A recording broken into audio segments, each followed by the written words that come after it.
Hey everybody, thanks for listening in. This intro might be a little bit rambly. I've never made a podcast before, so I kind of just jotted a few notes down about what I'm going to cover in probably 10 to 15 minutes. I kind of am free-forming it here. I don't really have a set plan for how long I want to really make these yet. Kind of just depends on how this all goes. So, one quick thing before I start, I kind of have to make a disclaimer here. I am not a medical doctor. I am not a medical professional. So, any advice that I give is from Google, such as the first definition I am going to be giving. I am not advising that everybody tries the same thing. I am a huge advocate for everybody has a different body and everybody is going to react differently to different circumstances, whether that is vaginismus, whether that is any other pelvic floor disorder. Everybody's going to react differently to medications, to pelvic floor therapy, to dilators, which are all things that I will get into a little bit later on. I also do apologize if I have to stop and take a big breath. I, as you can tell, tend to be a fast talker, and like I said, I'm a little rambly. So with all of that being said, I'm going to dive right into this.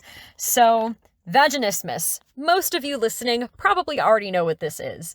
And for those of you who don't know and are curious, or for those of you who have partners who have this condition, vaginismus, to my greatest understanding, and again, according to Google, is a contracting, spasming of the pelvic floor muscles when anything tries to be inserted, such as a tampon or a penis, a finger, anything. Sex toys count for this absolutely as well. If you can get a tampon in, but you can't have sex, that could still be considered vaginismus. So in terms of questioning if you have it or not, the first and biggest thing I'm going to say is go to a doctor. I don't mean a general practitioner. I mean, go to your gynecologist. Go to someone that you trust, go to someone that you're comfortable with, because your body is pretty intuitive. If you're physically not comfortable with someone who's examining you down there, chances are, whether you have it or don't, you're probably going to clam up anyway. I found that for myself. I actually ended up switching the gynecologist that I had, because the first one was super nice, but she ended up being extremely impatient with me, and it was just not comfortable to begin with. And don't be afraid to ask for a different doctor, because, this is your body. This is you being examined. This is totally in your control, and it should be, and it is 100% up to you. And you can, it doesn't have to be totally uncomfortable. You don't have to tell, if you're uncomfortable with the doctor that you have now, hey, I don't like this doctor, you don't have to tell them that. You can call the front office later and say, hey, I want to make an appointment, but I want to try Dr. XYZ, Dr. ABC, or whoever. That's exactly what I did. And, when I tried to have a pap smear exam, which is a story for another podcast, when I tried to have one, it was a different doctor, and I found that I resonated with her a lot better. I connected with her on a much more personable level. She was a lot more gentle with me, and, I decided to stick with her. So, again, in terms of asking yourself if you have it, and in terms of figuring this out and saying, hey, something doesn't seem right, absolutely go to a doctor and make sure it is a doctor you trust. Like I said, I'm not going to give any medical advice. I don't think this is something that somebody can, be self-diagnosed with. I think that it's something you can recognize about yourself, but I think it's absolutely always safest to ask a doctor about this. So, like I said, I was kind of diagnosed with this when it was discovered that I was sobbing through my pap smear, and it was just not normal. And, I sat up and I was like, this is not a reflection on your performance. This is just something that happens to me. Like, I can't have sex. I've never put in a tampon. I can barely get fingers up there, and just nothing goes in. There was a long time where I thought I was gay. There was a long time where I thought I was asexual. There was a long time where I thought maybe it just doesn't work. And if I can't get anything in, how am I going to push anything out? It's kind of spiraled into a whole thing about, can I even give birth? Can I even have an intimate relationship? Again, all things that I absolutely am willing to discuss in further podcasts. This is just kind of a little introduction, a little bit about me, a little bit about what I think of this condition. So yeah, I've never put in a tampon, and it always felt like something was hitting a wall.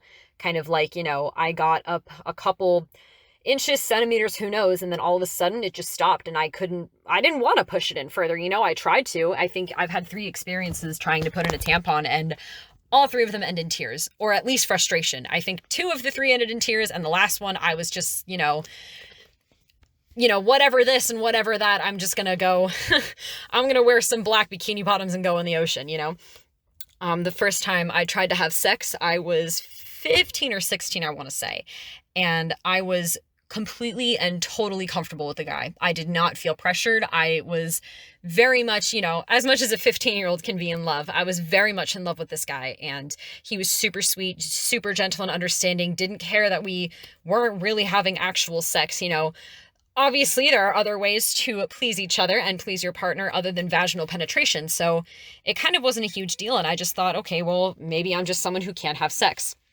I think another part of this journey is figuring out, is toys, is masturbation. Absolutely. I think it's part of figuring out yourself as a woman, who you are and what your body is comfortable with and what you're psychologically comfortable with.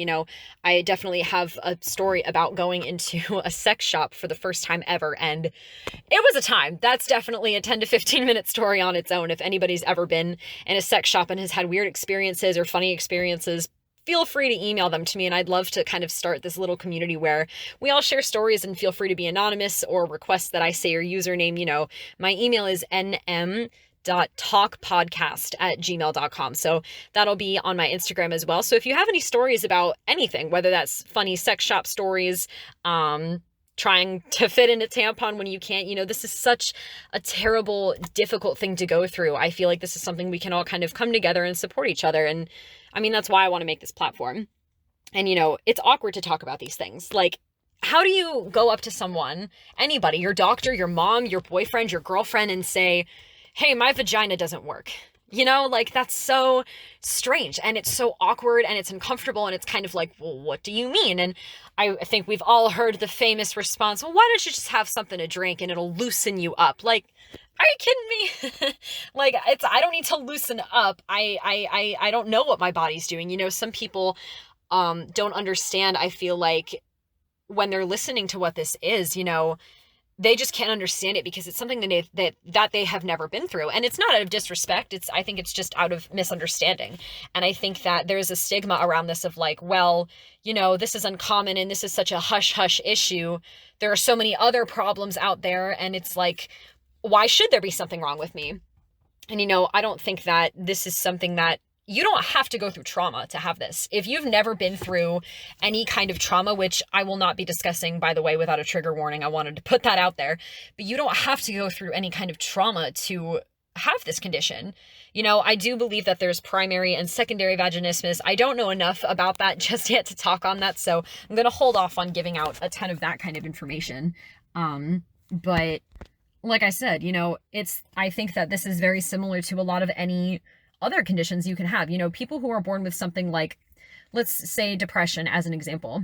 A lot of people think that, okay, well, if you're depressed, then, you must be put in bad circumstances. And that's not always the case. Not everybody who has depression or any kind of mood disorder or any kind of cognitive disorder, sometimes they have perfectly fine homes. They have a roof over their head. They have loving parents. They have a great support system, and still something just doesn't click and something feels off and wrong. And that can happen with vaginismus too. You don't have to have gone through something super terrible and super awful. That can certainly cause this, but they're not tied in one. And I feel like some people who then have vaginismus who don't, they feel like they don't have anything that quote unquote caused it, is they feel like they're unworthy of talking about this and unworthy of working through this, when absolutely not. We all deserve to have our bodies function the way that they should. Like, we all deserve to take care of ourselves, and we deserve to have, the bodies that we give good things to give us good things back. And it's extremely frustrating and it's extremely discouraging when that just doesn't happen. And that kind of brings me to one of the biggest points that I want to start talking about is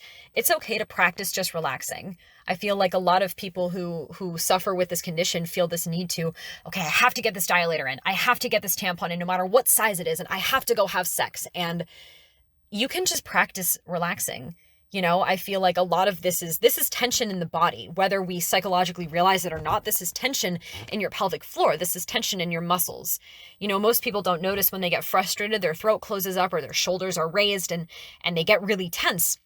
You don't think about that when you're nervous. You don't think about that when you're anxious. You don't think about that when you're uncomfortable or angry or even sad, So you can totally take time to just recognize how you're feeling. And that is absolutely considered a step in progressing further with this, because this is difficult all around. Anything you can do to make yourself feel better in this, I think personally counts as a step. I had to get very used to, okay, when my boyfriend and I do have a boyfriend. And a lot of the times when we try to have sex, I'll kind of pause and we'll talk about it a little bit. I'll say, okay, I can feel my pelvic floor closing and moving, but I'm not directly thinking about it. I am enjoying the moment. I am loving him as much as I can. And I know that he's loving me and we're trusting each other. And I can still recognize my body closing up. And, in the moment, I used to think this is so frustrating and I would get turned off. But, in practicing, okay, my body's doing this and right now I can't stop it, so I'm going to work around it. It helps. And, that's kind of where I'm personally at with this.